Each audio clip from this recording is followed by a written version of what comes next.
Day 47. The message today, for whatever reason, it's going to be more gym motivational. But again, I always try to keep anything that I say in these videos rooted in the Word. And there's definitely still going to be scripture today.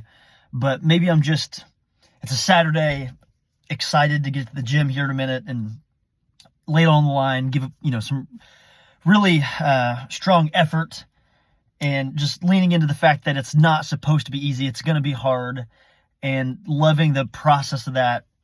So I guess that's some of the motivation that's behind some of these quotes today.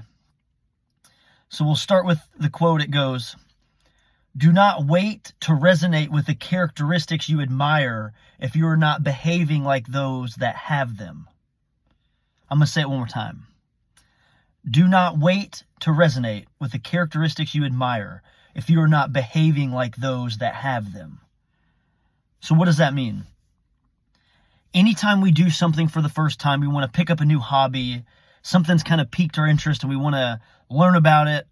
And maybe we start and we learn about it and we like it even more. So then we want to develop a stronger hobby out of that. So then we go buy the equipment or we buy the shoes or whatever it is you're doing. And the first week and couple months go by and it can be exciting, but at the same time, paired with that excitement can very often be this feeling of inadequacy or this feeling of imposter, where it's like, yeah, I'm doing it. Like I'm doing the weightlifting, or I'm doing the running and the 5Ks, or I'm doing the rock climbing, whatever it is. But then you look over and it's like, but those people seem like they just know so much more about it.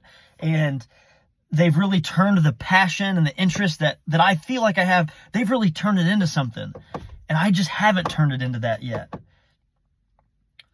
It can feel so demotivating or just purely sad at times when you're in that infancy or that novice stage of trying to get better at something. And it's the same with our faith. I'll relate it to that in a second. But again, with me using the example of weightlifting, I would say most every weightlifter in their first entire year, or maybe their first 2 years of lifting weights consistently, they don't feel like a weightlifter. They have to go because they're being consistent and they want to be. But if you really asked them, they would go into the gym and feel so small, figuratively and literally. So what do we do about that? Because what I wrote down is there's always going to be imposter syndrome at first with anything you're trying to do new. Even if you're excited about doing it, there's going to be imposter syndrome. But we have to lean in to that discomfort. And then one day, and it probably won't be tomorrow and it probably won't be next month, but one day, whenever that is, you will begin to resonate as part of that group, as part of that thing. The next quote that goes along with this, I love it. It's part of the same kind of motivational thing I was watching. But this next quote, it says, "If you want to be somebody, you've got to claim to be somebody and create the evidence that that's true." So if you want to be somebody, you've got to claim to be somebody and create the evidence that it's true.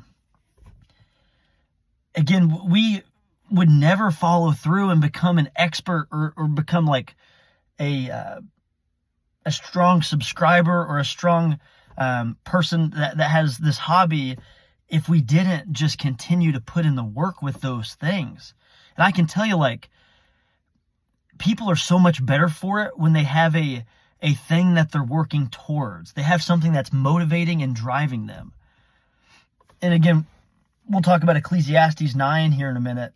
But like, of course, you want to mature in your faith too, to go from that infancy stage to where you're actually seeking Jesus with your eyes, your ears, your heart, soul, and mind. And people can get hung up in the infancy phases of their faith and get thrown off track for a variety of reasons. But I promise, just sticking with it daily and developing the spiritual training, like to love God is to want to love God more. To know God is to want to know God more. And we can definitely take a page out of this book as I was relating to like resonating with the characteristics that you admire, not only just in our hobbies in life, but just in seeking Jesus. Is like some people, I know of people that have like wanted to seek Jesus, and they'll try it for a little while, and they just don't feel like the other people. And part of that's because other people in life just showing you their highlight reel. They don't really see what's going on behind the scenes. Like everyone falls short of the glory. Everyone's sinful. So I'm just saying, like, you can't compare yourself with other people or other groups and be like, I don't have faith like them, so it must not be cut out for me. Or I just can't hold it together like these other people that go to church, or these other people that claim to know Jesus. I can't do it like them. I'm not as strong-willed. I'm not as disciplined. I'm not as interested, whatever you want to say. Can't make that as an excuse. If you want to resonate with the characteristics that you admire, you got to start behaving like the people that have them. Again, that's so true to our faith and that spiritual training and kind of the grind of that. But again, I'm just also relating it to like our everyday things. It's good to have hobbies that are healthy. It's good to take care of your mind and your body on this earth. And like, if you don't feel like a runner, wake up every day early and go on a jog. And maybe that jog will turn into a run eventually. Like, you're not going to feel like the people that, do the Thanksgiving Day 5Ks in the morning and are just busting out awesome times when all your life, you've slept in on Thanksgiving and you can't even imagine waking up and running. Like, it might take years to feel like you are, you have those characteristics that you admire. But I just have a feeling that if we truly behaved daily like the people that did have those characteristics, then over time, we would eventually admire those characteristics within us. I believe that. So lastly, again, I want to talk about Ecclesiastes 9, 2 verses. We're going to talk about verse 5 and verse 10. And Solomon's writing this, and a lot of it's in reflection to years of his life that he spent apart from God. So it's kind of this introspective, almost grieving, it almost seems like, or this introspective, like kind of down on himself. But there's some really good messages in here. And he says in verse 5, chapter 9, it says, "For the living know that they will die, but the dead know nothing. They have no further reward." And he goes on in verse 10, it says, "Whatever your hand finds to do, do it with all your might. For the realm of the dead, where you are going, there is neither working, nor planning, nor knowledge, nor wisdom." So again, in the realm of the dead, where you're going, there's not working, there's not knowledge, there's not planning, there's not wisdom. So what you're doing in this life, do it with all you can. And I want to be clear, he's not contrasting living on this earth with the afterlife. He's not contrasting living on this earth with spending eternity with God. What he's trying to say, and it says this in my application study Bible, he's trying to say that this life is like unique and it's special because once we die, we can't go back in life and recorrect the things that we've done wrong, or recorrect the times where we've felt jaded against God or not followed his plan and didn't carry out the mission that God sets in our hearts. We can't go back. So if you're heading towards patterns of behavior that lead to eternity of death,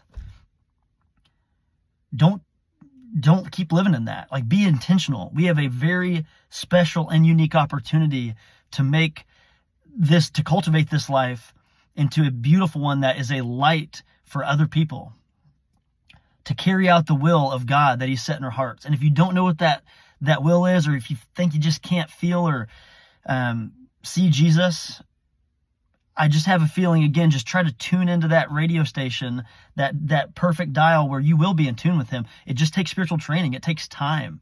It takes effort. And as humans, sometimes we for whatever reason, are just so against putting in daily effort.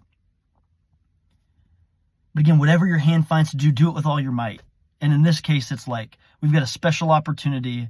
We know, whose we are, which is God's. And, we know who we are. So it's special. It's unique. Take the opportunity that we have so we can live in an eternity with him. So again, do not wait to resonate with the characteristics you admire if you're not behaving like those that have them. And then again, if you want to be somebody, you've got to claim to be somebody and create the evidence that it's true. Live in a way that embodies that this week, this year. I always say it, but I think that will change your life. Day 47.